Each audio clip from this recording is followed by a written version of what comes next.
O Senhor esteja convosco. Proclamação do Evangelho de Jesus Cristo, segundo Marcos.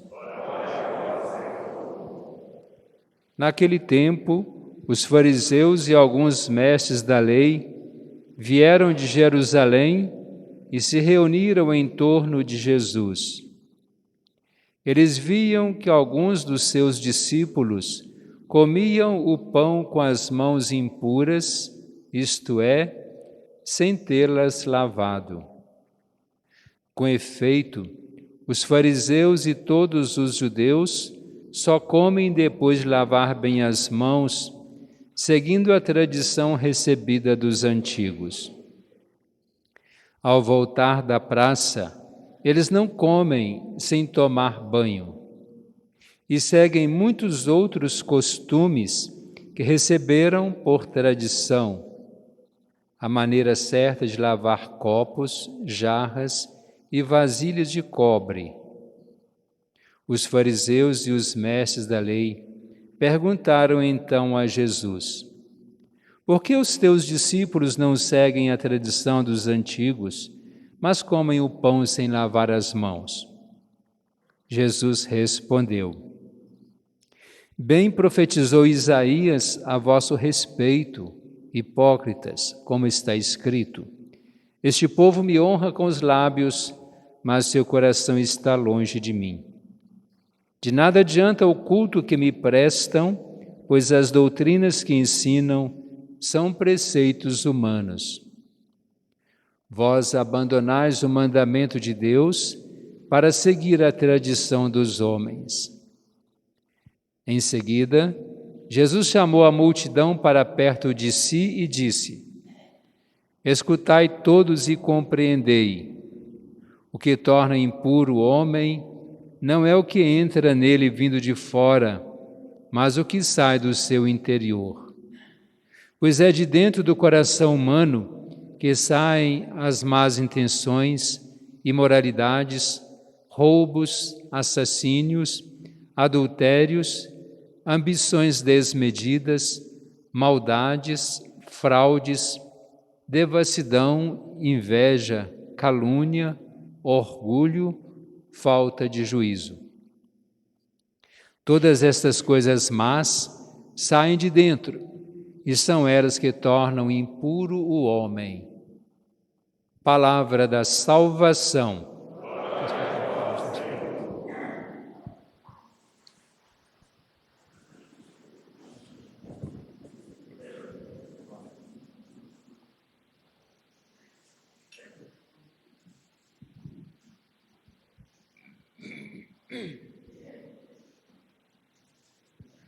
Cada sentimento que nós temos, primeiramente, é aquilo que é o reflexo de Deus na nossa vida, que por amor nos fez e nos conserva, e procura nos conservar no seu caminho. E somente a esse Deus é que nós adoramos. Não podemos adorar ídolos, aquilo que nos fazem elevar de uma hora, mas quando cai, cai de uma vez e não se levanta mais, são ídolos de barro.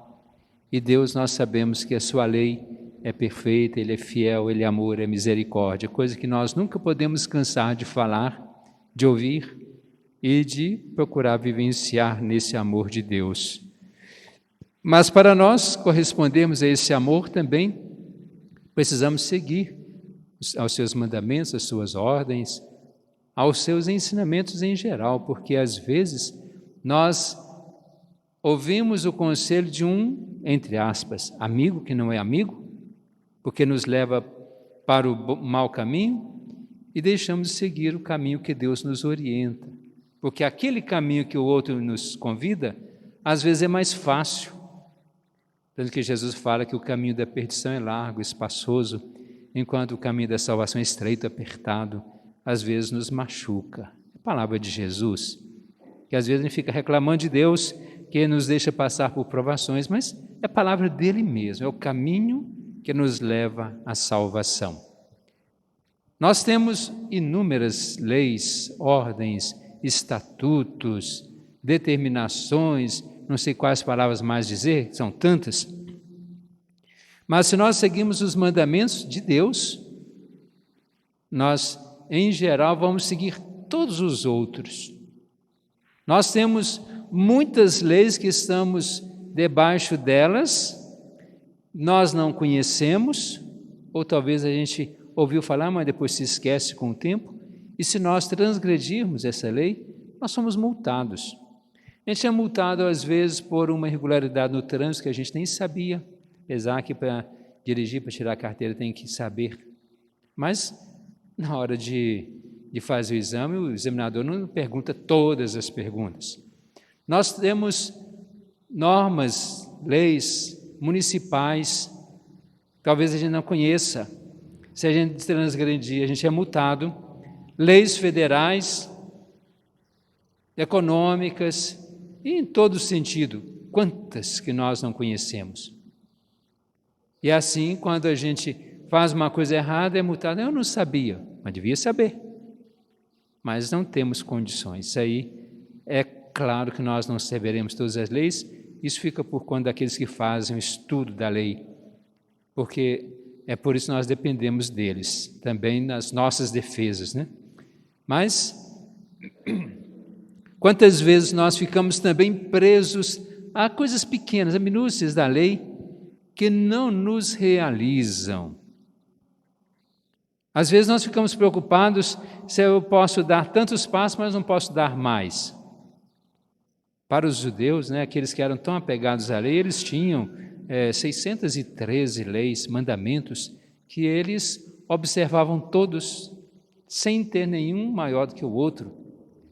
Tanto que uma vez um conhecedor de lei chegou a Jesus e perguntou: qual é o maior mandamento? Jesus mostrou: o que você lê ali? Amarás o Senhor teu Deus de todo o teu coração, de todo o teu entendimento. Segundo é semelhante: amarás o teu próximo como a ti mesmo. Faz isso mesmo.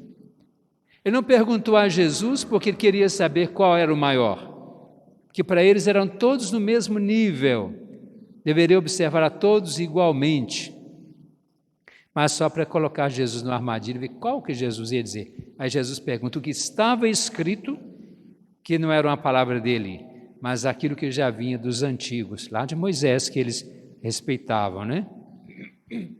E aí, Jesus chama a atenção dos fariseus, porque eles eram tão apegados à lei, tanto que o Evangelho de hoje nos mostra que eles observavam que os discípulos de Jesus chegavam da praça, da rua, comiam sem lavar as mãos, e a lei mandava lavar as mãos, chegasse da rua, da praça, tinha que tomar banho antes de comer alguma coisa. Nós sabemos que precisamos lavar as mãos antes das refeições. Procurar nos ensinar isso desde criança, se nós não aprendemos porque não quisemos. E agora uma pandemia veio nos obrigar, não como lei, mas a pandemia, um pequeno vírus nos obriga a lavar as mãos. Tem gente que usa o álcool o dia inteiro, lava a mão o dia inteiro. É claro que precisamos ter essa higiene e não por uma lei. E eles observavam isso pela lei. Talvez sem saber o Espírito, por que lavar a mão? Talvez nem sabia, porque ali poderia conter um vírus e comer uma imundície qualquer. A mão toca em todos os lugares. E nós precisamos conhecer a lei e viver o espírito da lei, porque muitas vezes pode até acontecer que a lei seja injusta, em um caso ou outro, e nós não podemos desobedecer a lei. E quantas vezes nós faltamos com a caridade? Eu digo na igreja, eu digo por mim, quantas vezes talvez tenha sido um pouco duro com a pessoa por querer obedecer à lei. E nós precisamos seguir a lei, sim. Se ela existe é para ser cumprida, mas que a gente pelo menos dê o porquê daquela lei. Por que eu estou vivendo? Por que eu estou mostrando? Porque se nós apenas, não, eu não abro mão. Por quê? Não, porque eu não abro a lei. E se a gente muitas vezes é parado por aí, em algum lugar, vão nos abordar falando que é lei, mas não explica. E às vezes a gente tem até um motivo. Uma palavra de um professor nosso no seminário dizia assim: é preferível acertar errar com caridade do que acertar sem caridade. É claro, vamos procurar acertar com caridade, que é melhor ainda, né? Porque às vezes nós maltratamos, nós não amamos tanto aquele irmão nosso. E quando os discípulos comiam sem lavar as mãos, que eram observados pelos fariseus, os fariseus não estavam sabendo, talvez nem por que tinham que lavar as mãos. E aí Jesus chama os fariseus de hipócritas. Para nós hoje, a palavra hipócrita ela é muito pesada. E se chamar o de fariseu também se torna pesado. Porque fariseu, apesar que na época era um grupo, era uma entidade, uma associação, e hoje chamar o de fariseu é chamar de hipócrita. O que é o hipócrita? Era o ator. O ator é aquele que ele está se apresentando num teatro ou na novela, ele está fazendo o papel de uma outra pessoa que não é ele. Esse que é o hipócrita. Porque ele não está mostrando a sua vida, mas a vida dos outros. Como muita gente achava, agora acho que não tanto, né? Que a pessoa que estava apresentando alguma coisa na novela era a vida dela. Não. Como que um pode numa novela apresentar um papel, na outra novela apresentar outro papel, e que não é a vida dele? Então, o hipócrita é aquele que apresenta aquilo que ele não é. E daí, então, o hipócrita vem com o sentido de fingido, de mentiroso, de falso, aquele que tem duas caras, porque na vida real tem uma cara e no teatro, no cinema, na novela tem outra. Então, hoje, essa palavra é um pouco pesada para nós. Por quê? Às vezes nós somos apegados à lei, mas dentro de nós não agimos bem. E aí Jesus fala que o que torna impuro o homem não é o que vem de fora, mas o que sai de dentro de nós. O que nos torna impuros é aquilo que nós temos. Citou ali 13 ou 14 palavras: devassidão, inveja, calúnia, fraude, e aí vamos acrescentando outras por nossa parte, porque isso nasce de dentro de nós. Eu não vou simplesmente cometer um roubo porque alguém chegou e vão lhe roubar? Pode até ser, mas porque ainda que a pessoa fale isso, primeiro passa dentro de mim. Não é que eu vou mesmo? Saiu de mim a intenção de roubar. Quando mato alguém, saiu de mim a intenção de matar. E grande parte dos erros que nós fazemos, eles são premeditados, grande parte. E daí que vem o pecado. Porque às vezes nós erramos, mas não tivemos culpa. Então, não é que nasceu de nós, é o estalo, né, que aconteceu aquilo e nós não tivemos culpa. Apesar de que diante da lei a gente pode pagar caro, mas diante de Deus, Deus sabe qual que é a nossa intenção, porque aquilo não nasceu de dentro de nós. Então vamos pensar nós hoje, qual que é o nosso estado diante de Jesus, se ele chegar e falar assim: eu sou observador da lei, eu cumpro com as ordens.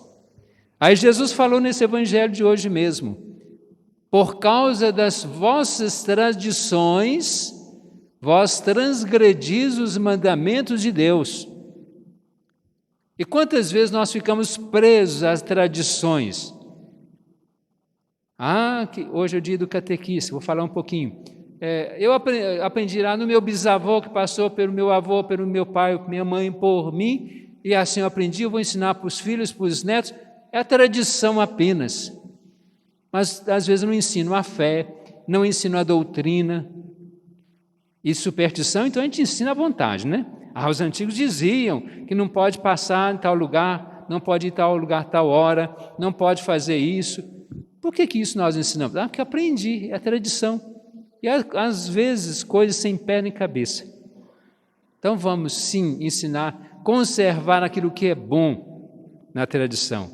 Mas um tradicionalismo que nos destrói, nós não podemos colocar em prática. Eu citei ontem, gostaria de citar, por exemplo, hoje está voltando muita coisa na igreja, por exemplo, que era feita antigamente. Nós sabemos que o Concílio Vaticano II deu uma abertura para nós participarmos. Antigamente o povo tinha mais fé. Não sei. Como que eu posso julgar? Como que eu vou medir fé? É no metro? No quilo? No litro? Como que eu posso dizer que eles tenham mais fé do que nós? Preciso saber se eu tenho fé suficiente. Aí sim. E como que eu vivo a minha fé? Então, antigamente, até na década de 60, que aconteceu com o Concílio Vaticano II, a missa era celebrada em latim. Por que muita gente rezava o terço? Alguns ainda continuam esse costume, que eu acho que a missa é o horário da missa, continua rezando o terço na missa. É o terço ou a missa, não assobio e o pacano ao mesmo tempo?